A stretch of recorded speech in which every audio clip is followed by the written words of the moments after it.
इनके लबे रंगी की निछावर थी कि जिसने साजिद ख़ान भाई की तरफ से सवाल मालूम ये करते हैं कि एहतलाम होने के बाद इन्होंने गुस्ल नहीं किया बल्कि इसी तरह नहाकर सारी नमाज़ें पढ़ ली,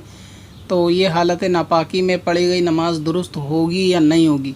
यानी गुस्ल नहीं कैसे मुराद शायद इनकी ये है कि गुस्ल में जो 3 फ़र्ज़ होते हैं, कुल्ली करना, नाक में पानी बहाना, ये उनमें से इनका कोई फ़र्ज़ रह गए 2,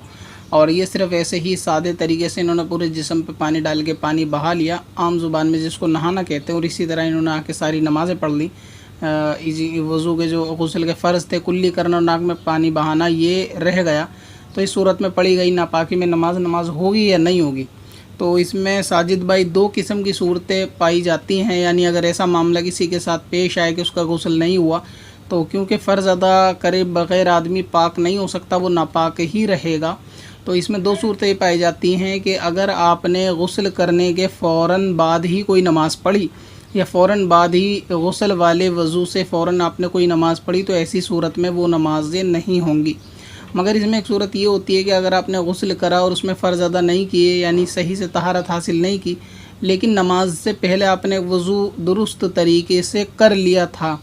तो जिस नमाज से पहले आपने वज़ू करा था, वज़ू के अंदर भी आप पाक हो जाएंगे। यानी वो जो नापाकी थी वो वज़ू में भी आपको पाक कर देगी, और वज़ू के बाद जो नमाज़ें पढ़ी जाएंगी वो नमाज़ें बिल्कुल दुरुस्त होंगी। तो आप इस बात का ख़याल रखें कि एहतलाम के बाद आपने कहा कि आपने नहाने के बाद आपने जितनी नमाज़ें पढ़ी, तो मिसाल के तौर पे अभी आप 12 बजे के टाइम आपने दोपहर को गुस्ल किया और उसके बाद ज़ोहर आपने ऐसी ही पढ़ ली, यानी बिना वज़ू किए उसी नहाने से आपने ज़ोहर अदा कर ली, और उसके बाद जब असर का वक्त आया तो आपने असर के लिए दोबारा से नए सिरे से वज़ू कर लिया, तो आपकी ज़ोहर की नमाज़ वो क़ज़ा हो गई, वो अदा नहीं हुई। और फिर आप जब असर से आपने वज़ू किया, तो जब आपने वज़ू किया आप पाक हो गए, तो असर के वज़ू के बाद आपने जितनी भी नमाज़ें पढ़ी वो सारी नमाज़ें दुरुस्त हैं, उनको सबको दोहराने की ज़रूरत नहीं है। और अगर सूरत हाल ऐसी थी कि नहाने के फ़ौरन बाद आपने पहली नमाज से पहले भी वज़ू किया था, यानी ज़ोहर से पहले भी आपने वज़ू किया था, तो ऐसी सूरत में ज़ोहर भी सही अदा हुई और ज़ोहर के बाद तमाम नमाज़ें भी आपकी बिल्कुल दुरुस्त अदा हो गई, यानी वो नमाज़ें भी दुरुस्त हो गई और आप पाक भी हो गए। इन दोनों सूरतों में ना तो नमाज को दोहराने की ज़रूरत है और ना ही आपको दोबारा से गुस्ल करने की ज़रूरत है। और क्योंकि वज़ू एक नमाज तक तो फ़ौरन चल सकता है गुस्ल के बाद, लेकिन अगली नमाज तक चले ज़रूरी नहीं, तो लिहाजा आपने ज़रूर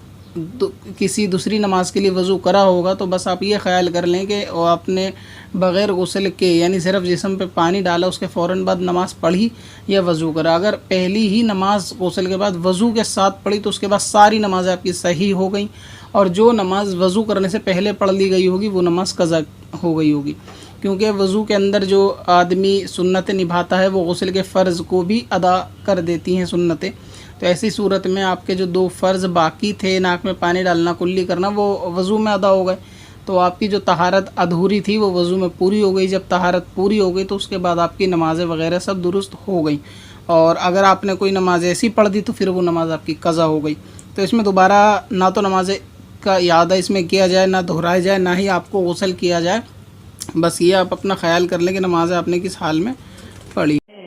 पत्थर में हसन लाले पुरनवार